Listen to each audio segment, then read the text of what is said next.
오늘은 나를 따르라 11번째 시간입니다. 지난주 가룟 유다까지 우리가 12제자를 살펴보았고, 오늘부터는 12제자에 이어서 신약의 주요 성경 인물들을 살펴보겠습니다. 오늘은 그 중에서 바울에 대해서 함께 살펴보기 원합니다. 바울은 성경의 가장 유명한 인물입니다. 기독교 역사상 가장 위대한 성경 인물이라고 말해도 과언이 아닙니다. 신약 성경의 절반인 13권의 서신서를 기록한 신학자이고, 또 수많은 영혼들에게 복음을 전한 전도자이면서 또 초대교회 시대의 교회 개척자로 하나님의 놀라운 사명을 감당한 위대한 인물입니다. 오늘 이 짧은 시간에 이 바울의 전 생애를 다룰 수는 당연히 없을 것입니다. 그래서 오늘은 사도행전 22장에 기록된 바울의 간증을 통해서 바울의 인생을 조금 살펴보려고 합니다. 22장에 기록된 바울의 인생을 세 부분으로 나누어 본다면 1절에서 5절까지 주님을 만나기 전, 그리고 6절에서 16절까지 주님을 만났을 때, 그리고 17절에서 21절까지 주님을 만난 후로 나누어 볼 수 있습니다. 주님을 만나기 전에 바울은 어떤 사람이었는지 살펴보고, 그런 바울이 주님을 어떻게 만나게 되었는지, 그리고 주님을 만난 후에 바울의 인생은 무엇이 달라졌는지, 이 세 부분으로 오늘 바울에 대해서 한번 살펴보기를 원합니다. 먼저 바울의 이 간증 첫 번째 파트는 바울이 주님을 만나기 전입니다. 오늘 본 사도행전 22장을 보시면 바울은 유대인들에게 복음 전하기 위해서 유대인들이 가장 붐비는 6월절에 맞춰서 예루살렘에 당도했습니다. 하지만 유대인들의 반응은 냉담했습니다. 예수의 도를 전하는 바울을 곱게 보는 시선이 없었습니다. 유대인들에게 바울은 어떤 인물로 인식되어 있었느냐? 유대인의 율법과 도와 모든 가르침을 다 부정하고 무너뜨리려는 위험 인물로 인식되어 있었습니다. 그런 유대인들에게 바울은 자신을 어떻게 소개합니까? 오늘 본문 3절 말씀 하반절을 보시면 이렇게 소개하죠. 나는 너희 모든 사람처럼 하나님께 대하여 열심히 있는 자라. 주님을 만나기 전 과거의 자신도 한 열심했던 자라고 지금 바울이 유대인들에게 자신을 소개하고 또 간증하고 있습니다. 바울이 자신을 이렇게 소개한 이유는 두 가지가 있습니다. 첫 번째는 유대인들에게 마음을 얻기 위해서, 동질감을 얻기 위해서였습니다. 1절 말씀을 보시면 정중하게 부형들아 라고 발언을 시작한 바울이 유창한 히브리어로 좌중을 잠잠하게 만들었습니다. 그러면서 3절에 이렇게 소개하죠. 나는 유대인으로 길리기아 다소에서 났고 이 성에서 자라. 이 성은 예루살렘 성을 말합니다. 이 성에서 자라 가말리엘의 문화에서 우리 조상들의 율법의 엄한 교훈을 받았고 오늘 너희 모든 사람처럼 하나님께 대하여 열심히 있는 자라. 바울은 어떻게 자신을 소개하고 있습니까? 나도 둘째가라면 서러울 정도로 뼛속까지 유대인이다라고 자신을 소개합니다. 바로 이곳 예루살렘 성에서 내가 자랐었다. 가말리엘 문화 다 알지 않느냐. 그곳에서 내가 율법을 정말로 잘 배웠다라고 강조하고 있습니다. 방금 전까지만 해도 자신을 죽이려는 그 유대인들에게 나도 유대인이다, 나도 동족이다 라는 점을 강조하고 있으면서 또 동시에 유대인과 율법을 비방했다라고 여기는 유대인들에게 자신은 사실 유대인과 율법을 매우 존중하는 사람이라는 것을 강조하고 있는 것입니다. 그런데 바울이 자신을 하나님께 대하여 열심히 있는 자라고 소개한 더 중요한 이유가 있습니다. 바로 그 열심이, 과거에 자신이 품었던 그 열심, 그리고 지금 자신의 간증을 듣고 있는 이 모든 유대인들이 품고 있는 이 열심이 잘못된 열심이었다라는 점을 말하기 위해서입니다. 여기에 열심이 있다라고 번역된 표현 젤로테스는 불타오를 정도로 큰 열심을 의미하는 표현입니다. 우리 주변에도 너무 열심히 하는 사람들을 보면 막 겁나지 않습니까? 불안해 보이지 않습니까? 바울이 그 불타오르는 잘못된 열심으로 어떤 인생을 살았습니까? 4절과 5절 말씀입니다. 우리 함께 읽겠습니다. 4절과 5절입니다. 시작. 내가 이 돌을 박해하여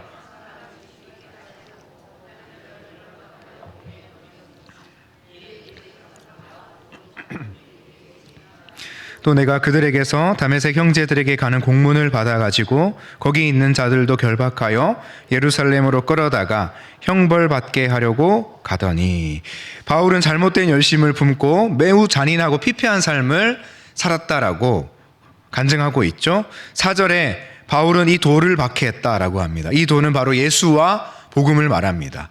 이미 그 전부터 바울은 율법과 유대교의 아주 열심인 자였습니다. 그런데 예수라는 작자가 나타나고 그 도를 따르는 추종자들이 나타나자 그들을 신흥 사이비 종교 정도로 밖에 여기지 않았고, 그들은 자신의 삶의 율법과 유대교의 영역을 침범한 위험 인물들로 여겨졌던 것입니다. 그래서 그들을 핍박하는 열심으로 더욱 그의 인생이 채워지기 시작한 것입니다. 그 불타오르는 잘못된 열심이 결국 사람을 죽이고 사람을 핍박하는 일로 점철되고 만 것입니다.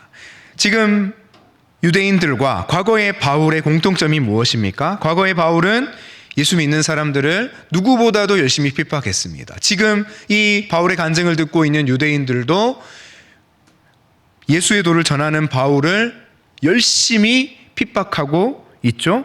바로 유대주의와 율법주의에 대한 열심이 예수와 복음을 향한, 또 바울을 향한 이 핍박으로 나타나고 있는 것입니다. 문제는 무엇입니까? 바로 그 열심 자체는 좋은데 그 열심이 잘못된 열심이라는 점입니다. 열심이 언제나 옳은 것은 아닙니다. 열심이 오르려면 반드시 진리가 전제되어야 합니다. 진리 없는 열심은 자신을 피폐하게 만들고 주변 사람을 망가뜨리며 공동체를 무너뜨리는 열심입니다. 주님을 만나기 전 바울은 예수와 복음이라는 진리를 전혀 알지 못했고, 그래서 진리를 잃어버린 잘못된 열심으로 살았기에 큰 인생의 실패를 맛보았다라고 말하면서, 지금 내 간증을 듣는 당신들 유대인들도 나와 같은 이런 과오를 범하지 말았으면 하는 마음을 지금 담아서 이렇게 자신을 소개하고 있는 것입니다.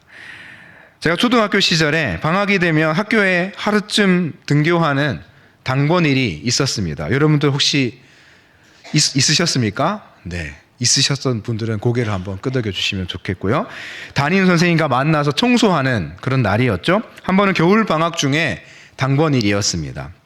눈이 많이 왔었습니다. 저는 아침 일찍 학교에 갔습니다. 오랜만에 친구들 몇 명이 모여서 이제 시간이 조금 남아서 운동장에서 밤새 내린 눈을 가지고 눈을 만끽하면서 그렇게 놀고 있었습니다. 그런데 학교 중앙현관에서 담임 선생님이 아닌 낯선 선생님 한 분이 이제 들어오라고 손짓하시면서 소리를 치셨습니다. 그래서 들어갔습니다. 거기에 반 친구들 외에 낯선 형과 누나들이 몇 명이 있었습니다.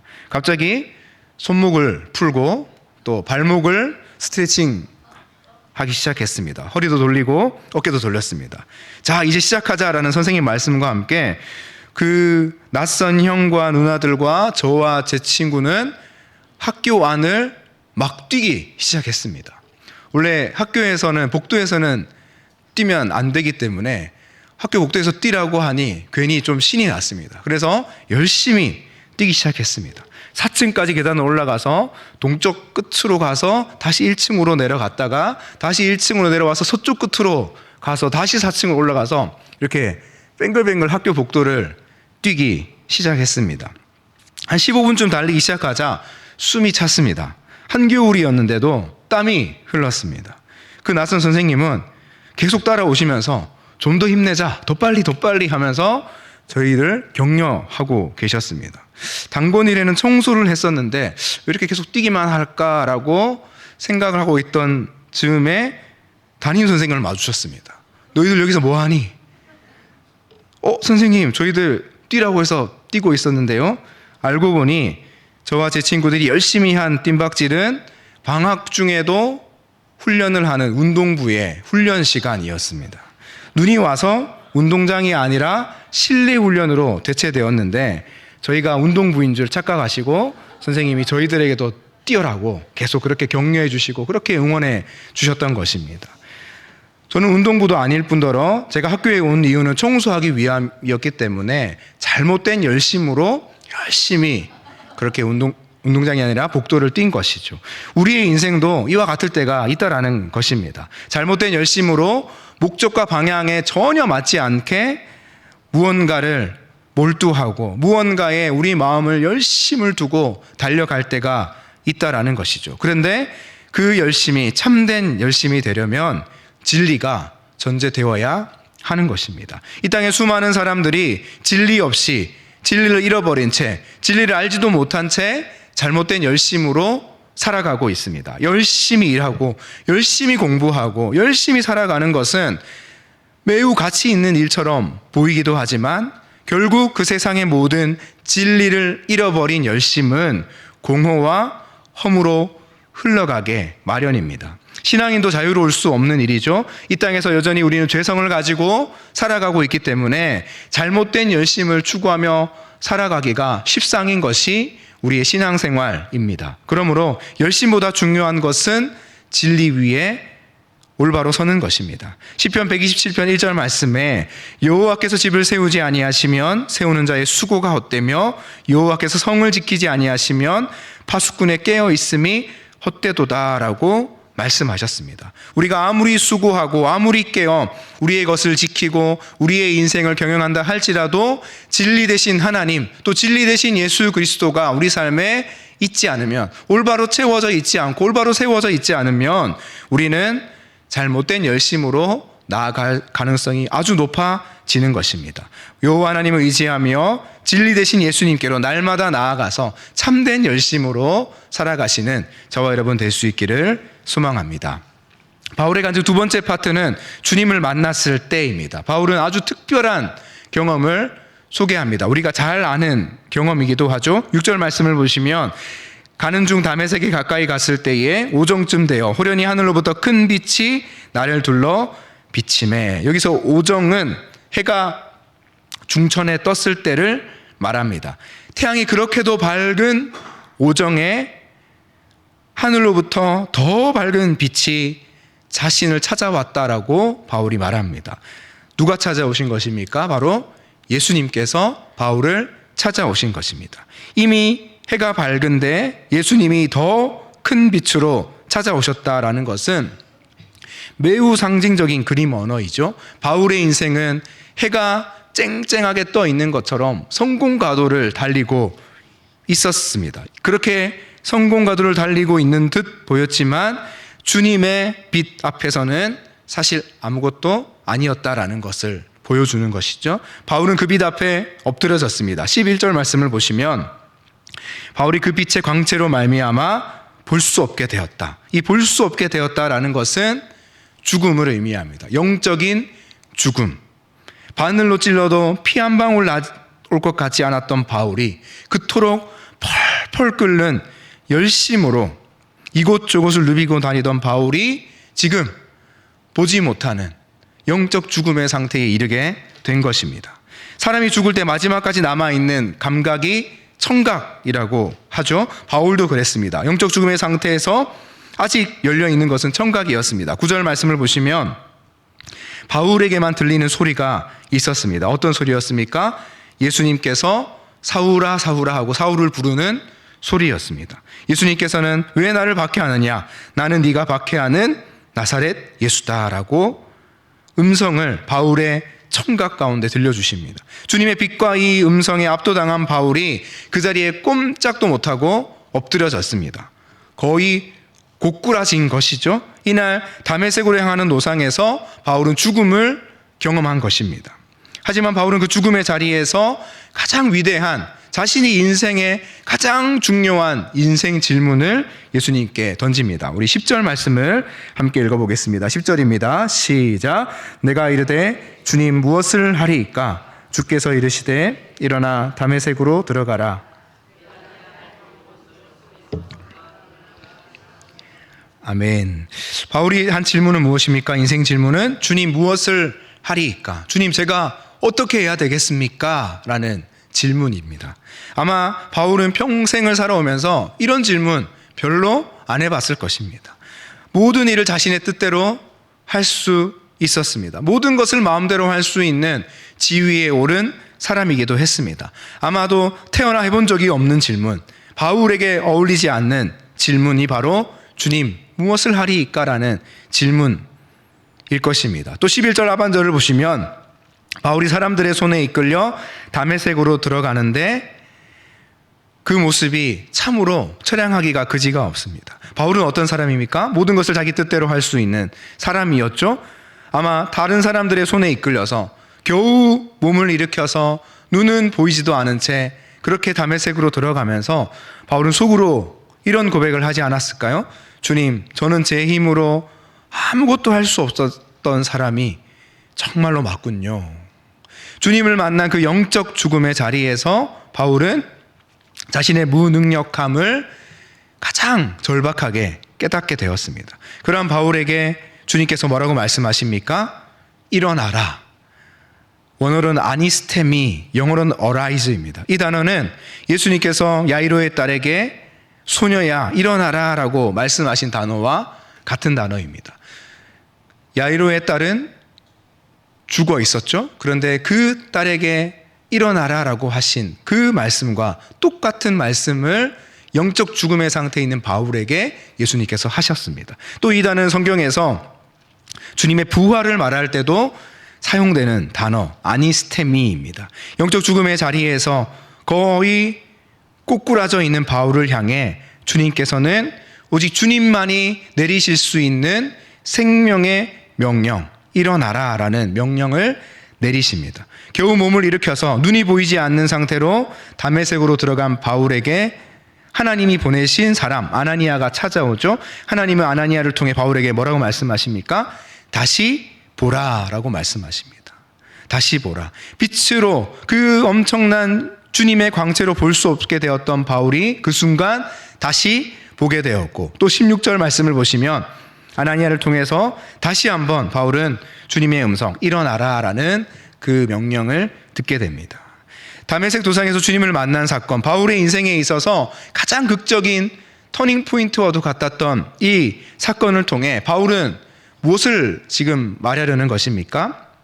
나는 그날 죽었다가 살아났다라는 것을 말하는 것입니다. 그날 나는 볼 수 없게 되었다가 다시 보게 되었고, 그날 나는 완전히 고꾸라져서 내 힘으로 도저히 설 수 없는 상황에서 다시 일어났고, 그날 나는 죽었다가 살아났다.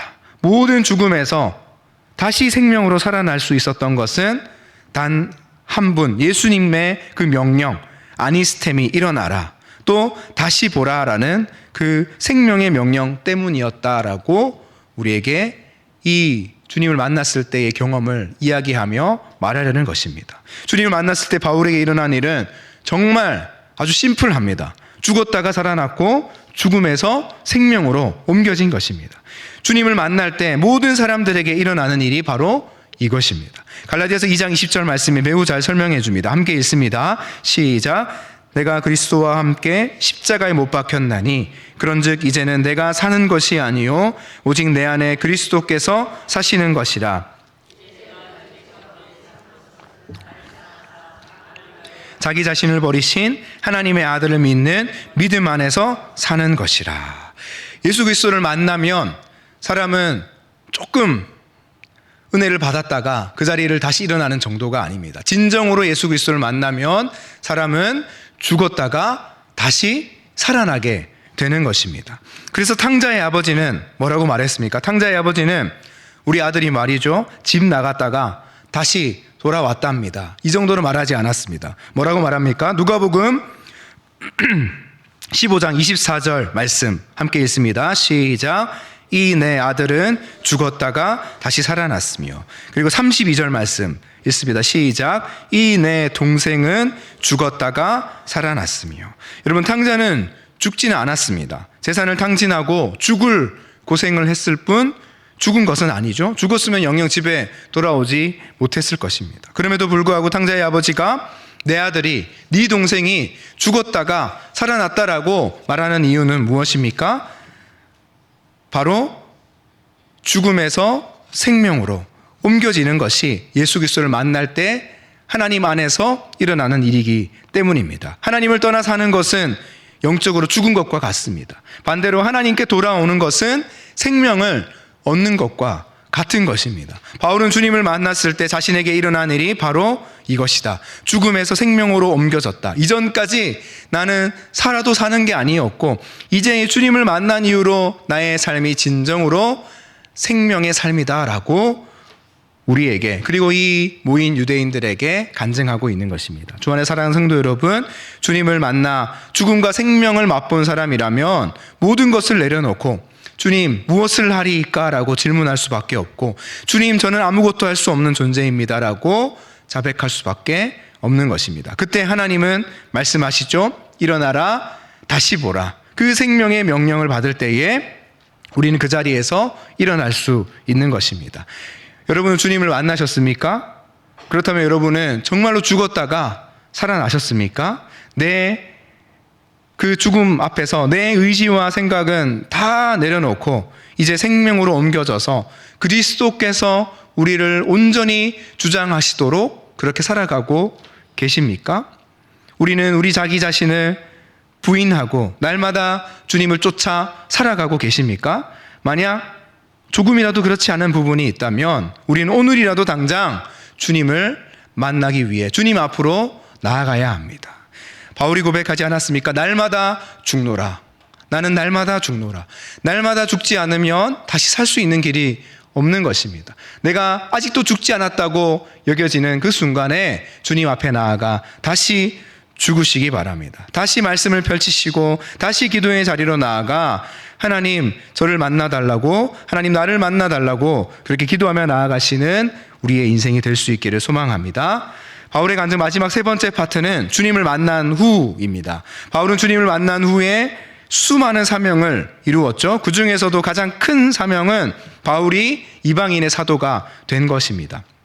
이방인의 사도가 될 수밖에 없었던 상황을 지금 예루살렘으로 돌아와서 유대인들 앞에서 참 말하기 어려운 이 상황에서 유대인들에게 이 설명을 하고 있습니다. 17절 말씀을 보시면 후에 내가 예루살렘으로 돌아와서 성전에서 기도할 때에 황홀한 중에 18절 봄에 주께서 내게 말씀하시되 속히 예루살렘에서 나가라. 그들은 내가 내게 대하여 증언하는 말을 듣지 아니하리라 하시거늘.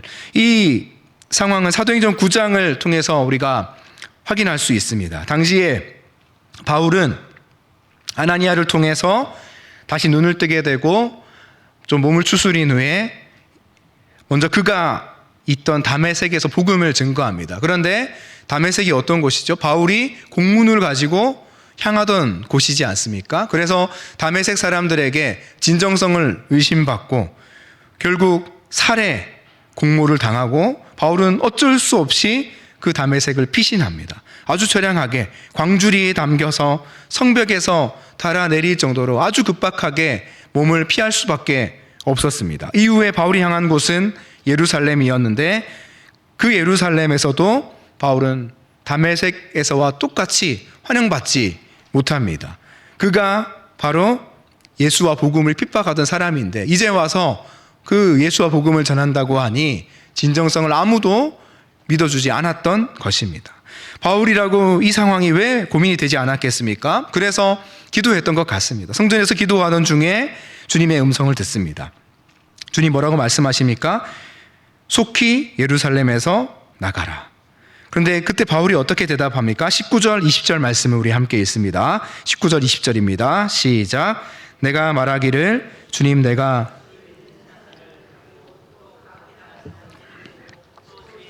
스데반이 피를 흘릴 때에 내가 곁에 서서 찬성하고 그 죽이는 사람들의 옷을 지킨 줄 그들도 아나이다. 이 바울의 반응은 속히 예루살렘을 떠나라는 예수님의 그 명령에 조금 반문을 던지는 투입니다. 주님, 저도 압니다. 제가 환영받지 못하는 것은 당연한 일이고 저도 고민이 됩니다. 저라고 왜 고민이 안 되겠습니까? 그렇지만 그래도 유대인에게 복음을 전하는 것은 뼛속까지 유대인인 제가 감당할 몫이 아니겠습니까? 라고 항변하듯 조금의 반문 섞인 그런 말로 대답을 한 셈입니다.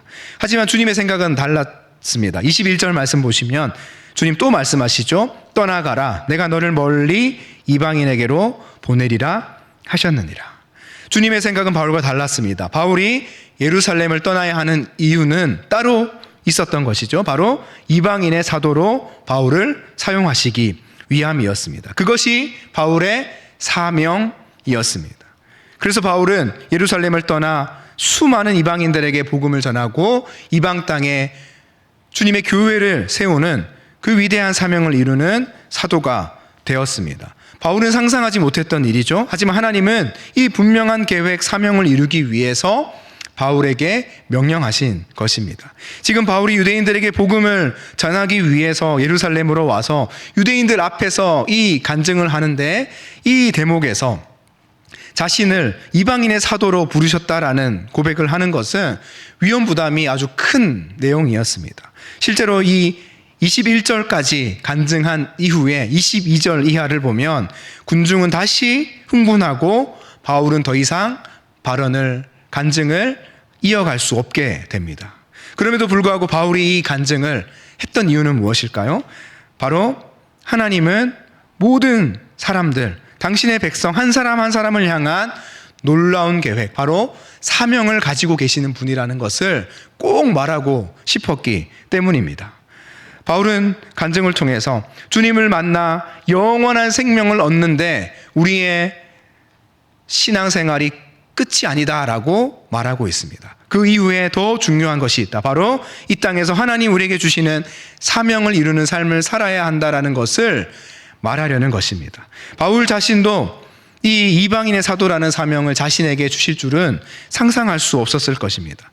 다메섹에서 살해 위협을 당하고 광주리를 타고 탈출해야만 했었을 때, 또 예루살렘에서 유대인들에게 거절당했을 때만 하더라도 하나님 나를 통해 도대체 무슨 일을 이루시려는 것일까라는 의구심이 들었을 것입니다. 그리고 바울이 그 주님께 항변했던 것처럼 누가 봐도 나는 이방인의 사도가 아니라 유대인의 사도가 더 어울리는 사람이 아닌가라고 생각했습니다. 그런데 하나님의 생각은 다르셨습니다.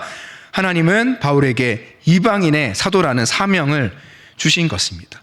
바울이 잘한 것은 무엇입니까? 속히 예루살렘에서 나가라 하실 때에, 또 떠나가라 하실 때에 순종하여서 이방인에게로 나아가 하나님의 도를 전한 것이, 그 일에 순종한 것이 바울이 참으로 잘한 것이고 또 위대한 이유입니다. 여러분, 하나님은 어떤 분이십니까? 하나님은 굉장히 무모하실 때가 있는 분이십니다. 하나님은 굉장히 우리의 상상력을 초월하시는 분이십니다. 하나님 굉장히 또 비상식적이신 분이십니다. 100세의 아브라함을 열국의 아비로 삼겠다 계획하신 분이 우리 하나님이십니다. 80세의 모세를 통해 이스라엘 백성을 구원할 계획을 세우신 분이 우리 하나님이십니다. 철부지와도 같은 소년 요셉을 애굽의 국무총리가 되게 하시려는 계획, 그래서 민족을 구원하시려는 그 계획을 세우신 분이 우리 하나님이시고, 갈릴리 촌동네의 어부 출신 베드로에게 장차 게바가 되리라 그렇게 말하며 놀라운 베드로를 통해 이 땅에 교회를 세우시려는 계획을 세우신 분이 바로 우리 하나님이십니다. 또 그리스도인들을 그렇게 핍박하던 바울을 유대인의 사도가 아니라 이방인의 사도로 삼으려고 계획하신 분이 또 우리 하나님이십니다. 하나님은 이렇게 굉장히 무모하시고 비상식적이시며 우리의 상상을 초월하시는 분이시죠. 그렇지만 하나님은 또 어떤 분이십니까? 이 모든 상상할 수 없는 일을 반드시 이루시는 분이십니다. 그리고 그 일을 우리에게 사명으로 허락하시는 분이십니다. 주 안의 사랑하는 성도 여러분, 여러분의 인생에 특별하고 위대한 계획이 없어서 서글픈 마음이 드실 때가 있습니까? 그럴 필요가 없습니다. 하나님은 여러분의 인생에 여전히 특별하고 위대한 계획을 지금도 세우고 계십니다. 여러분의 인생의 상황이 너무 열악하고 부족해 보이십니까? 그건 우리 생각입니다. 하나님은 여러분들을 통해서, 당신을 통해서 사명을 이루시려고 모든 필요한 것들을 이미 준비하고 계획하시는 분이신 줄로 믿습니다. 그러므로 주님께서 우리 가운데 이뤄가실 사명 붙들고 이 바울과 같이 끝까지 순종하며 나아가시는 저와 여러분 될 수 있기를 소망합니다. 시편 81편 10절 말씀에 이렇게 약속하셨습니다. 내 입을 크게 열라 내가 채우리라. 이 말씀 붙들고 오늘도 우리에게 주어진 사명을 향해 우리의 입을 크게 열며 주님 채우실 것을 기대하며 사명을 향해 묵묵히 나아가시는 저 여러분의 복된 인생 될 수 있기를 예수 그리스도의 이름으로 축원합니다.